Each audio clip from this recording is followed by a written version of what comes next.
इस वीडियो में हम वन शॉट से यानी एक ही वाक्य से फ्यूचर के चारों टेंस का देखेंगे रूल, उसका सिंपल यानी future indefinite, future continuous, future perfect और फ्यूचर परफेक्ट कंटीन्यूअस। सबसे पहले हम फ्यूचर इंडेफिनिट टेंस देखते हैं। सबसे पहले आप ये जान लें कि हम प्रेजेंट और पास्ट टेंस पढ़ चुके हैं, उसमें हमने एक वचन यानी सिंगुलर नंबर, बहुवचन, प्लूरल नंबर का देखा है। यहाँ पर हम पर्सन देखते हैं। पर्सन आप जानते हो तीन प्रकार के होते हैं, first person, second person, third person. First person अकेले एक साथ रहता है यानी आई और वी, सेकेंड और थर्ड पर्सन एक साथ रहते हैं। अब आप सिंपल देखें फ्यूचर इंडेफिनिट के लिए कि लास्ट में गा गे गी आते हैं। कार्य से ऐसा लगता है कि जैसे अभी काम जारी है। नियम पे आइए। अफर्मेटिव का नियम आपको स्क्रीन पर दिख रहा होगा। एक वाक्य, मैं एक पत्र लिखूंगा, वहीं एक दूसरा वाक्य, वह एक पत्र लिखेगा। तो नियम सुन लीजिए। आई और वी के साथ आप हेल्पिंग वर्ब शैल लेकर मेन वर्ब की फर्स्ट फॉर्म लेंगे। अन्य सब कर्ताओं के साथ, चाहे वह एक वचन के हो या बहुवचन के हो, यानी सेकेंड और थर्ड पर्सन के साथ आप हेल्पिंग वर्ब विल लेकर के मेन वर्ब की फर्स्ट फॉर्म लेंगे। आइए एग्जांपल देखते हैं। मैं एक पत्र लिखूंगा, I shall write a letter, वह एक पत्र लिखेगा, he will write a letter. अब इसका निगेटिव सेंटेंस तो केवल एक नियम होता है, जो विल या शैल आप हेल्पिंग वर्ब लगा रहे हैं, इसी के बीच में आप नॉट लगा देंगे। जैसे मैं एक पत्र नहीं लिखूंगा, I shall not write a letter. अब इस टेंस का हम इंट्रोगेटिव देखते हैं। मान लीजिए वाक्य में क्या पहले आया हो, क्या की अंग्रेजी आप नहीं लगाएंगे। जो हेल्पिंग वर्ब इसमें विल या शैल लग रहा है, उसको हम सब्जेक्ट से पहले कर लेंगे। क्या हम एक पत्र लिखेंगे, shall we write a letter. अगला मान लीजिए प्रश्नसूचक शब्द वाक्य की अंग्रेजी हमने लगा लिया, फिर सब्जेक्ट देखेंगे वह है तो विल निकाल लिया, why will he write a letter, question mark interrogative sentence में आप जरूर लगाएंगे। अब इसका इंट्रोगेटिव निगेटिव देखिए। क्या मैं एक पत्र नहीं लिखूंगा, शैल आई नॉट राइट अ लेटर। अब आप जानते हैं कि इंग्लिश में एक्सेप्शन भी चलते हैं, यानी जितने नियम हम पढ़ते हैं उसका अपवाद भी चलता है। इसमें नियम का अपवाद ये होता है कि अगर आपको किसी एक फ्यूचर इंडेफिनिट के वाक्य से ऐसा लगता हो कि आप किसी कार्य का वचन दे रहे हैं कि वह काम हम अवश्य करेंगे, चाहे कुछ भी हो जाए, तो वहां पर आई और वी के साथ विल हो जाता है और अन्य सब के साथ शैल हो जाता है। जैसे यहाँ देखिए एग्जाम्पल हमने दिखाया है, हम एक पत्र अवश्य लिखेंगे। यहाँ पर अवश्य की अंग्रेजी आपको कुछ नहीं लगानी है, केवल वी के साथ शैल की यहाँ पर विल कर देना है। तो we will write a letter. वहीं एक वाक्य हो कि वह एक पत्र अवश्य लिखेगा, इसमें भी अवश्य की अंग्रेजी हमको नहीं देनी है, बस ही के साथ विल के स्थान पर शैल का प्रयोग कर लेना है। ये वाक्य हो जाएगा ही शैल राइट अ लेटर। अब आइए इसका फ्यूचर कंटीन्यूअस टेंस देखते हैं।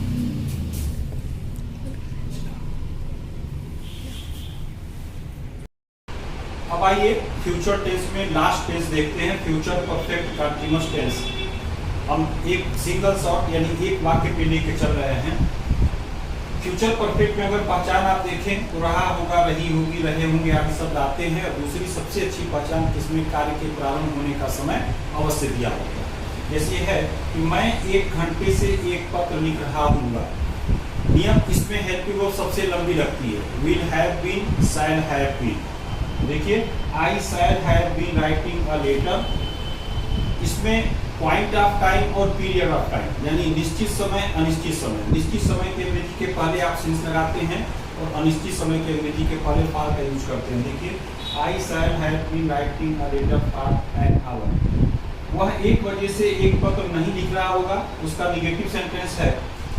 तो जो विल हैव बीन या शैल हैव बीन लग रहा है, इसी में विल या शैल के बाद हम नॉट लगाएंगे। जैसे है he will not have been writing a letter। यहाँ पर 1 बजे से समय निश्चित है, पॉइंट ऑफ टाइम है, हमने सिंस का यूज किया, सिंस 1 को क्लास। अब इसका इंट्रोगेटिव देखते हैं। मान लीजिए वाक्य में क्या पहले है, तो क्या की अंग्रेजी आप नहीं लगाएंगे, विल या शैल को आप कर्ता से पहले निकालेंगे। जैसे क्या हम 1 महीने से पत्र लिख रहे होंगे, तो shall we have been writing a letter for 1 month. अब इसका इंट्रोगेटिव का दूसरा नियम, मान लीजिए प्रश्नसूचक शब्द वाक्य के बीच में आया हो। जैसे वह मार्च से एक पत्र क्यों लिख रहा होगा, क्यों शब्द बीच में है, इसकी अंग्रेजी हमने लगा दिया। यहाँ सब्जेक्ट वह है तो हमने विल निकाला पहले, why will he have been writing a letter. समय मार्च से है जो निश्चित है, हमने सिंस का प्रयोग किया, सिंस मार्च। अब इंट्रोगेटिव नेगेटिव लास्ट होता है। क्या मैं 15 मिनट से एक पत्र नहीं लिख रहा हूँगा, तो शायद I not have been writing a letter for 15 minutes. इस वीडियो में बस इतना ही। अगले वीडियो में कुछ हम नया लेकर आएंगे। अगर आपने चैनल को सब्सक्राइब ना किया हो तो चैनल को सब्सक्राइब कर दें। Thank you. Future continuous tense देखते हैं।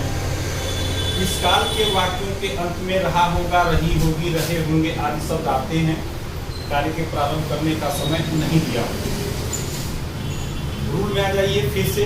फर्स्ट पर्सन आई और वी एक साथ रहेंगे, आई और वी के साथ हेल्पिंग वर्ब हमको शायद भी लेकर मेन वर्ब की आईएनजी फॉर्म लेना है, और अन्य कोई सब्जेक्ट है तो उसके लिए हेल्पिंग वर्ब विल भी लेकर के मेन वर्ब की आईएनजी फॉर्म लेंगे।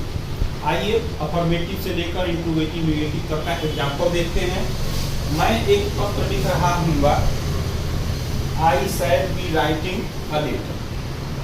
वहीं वह एक पत्र लिख रहा होगा, सब्जेक्ट आई और बी हटा करके करेंगे तो फिर आपको हेल्पिंग वर्ब विल भी करना है, he will be writing a letter. अब निगेटिव सेंटेंस, इसमें थोड़ा सा आप समझ लें कि इसके पहले हम जितना भी टेंस पढ़े हैं उसमें सहायक क्रिया यानी हेल्पिंग वर्ब और मेन वर्ब के बीच में हमने नॉट लगाया था, लेकिन इसमें हेल्पिंग वर्ब आपका स्वयं दो शब्दों का, दो वर्ड्स का है, विल बी शैल बी, इन्हीं के बीच में आपको नॉट लगा देना है। जैसे मैं एक पत्र नहीं लिख रहा हूँगा तो I shall not be writing a letter. Interrogative sentence, क्या हम एक पत्र लिख रहे होंगे, वाक्य में क्या पहले हो तो आप उसकी अंग्रेजी नहीं लगाएंगे, विल या शैल को केवल कर्ता से पहले निकाल लेंगे।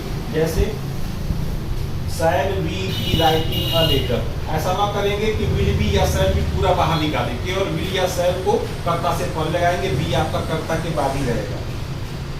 वहीं मान लीजिए प्रश्नोत्तर वाक्य के बीच में हो, वह एक पत्र क्यों लिख रहा होगा तो why will he be writing a letter, और लास्ट में आता है आपका इंट्रोगेटिव नेगेटिव सेंटेंस, क्या मैं एक पत्र नहीं लिख रहा हूँगा तो will I not be writing a letter. अब आइए फ्यूचर का परफेक्ट टेंस देखते हैं।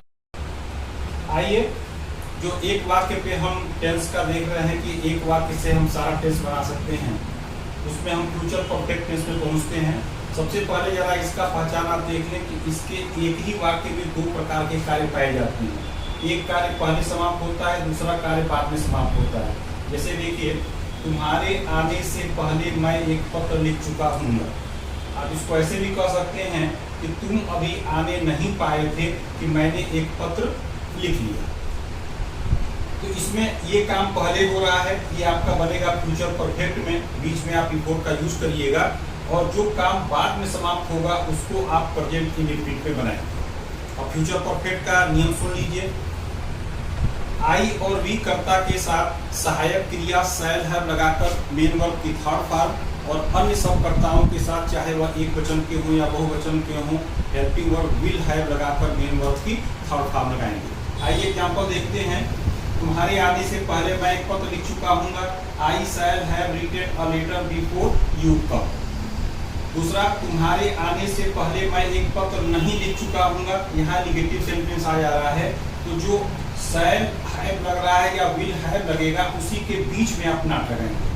ये I shall not have written a letter before you come. Interrogative sentence इसका आते हैं, यदि वाक्य में क्या पहले हो उसकी अंग्रेजी आप नहीं लगाएंगे।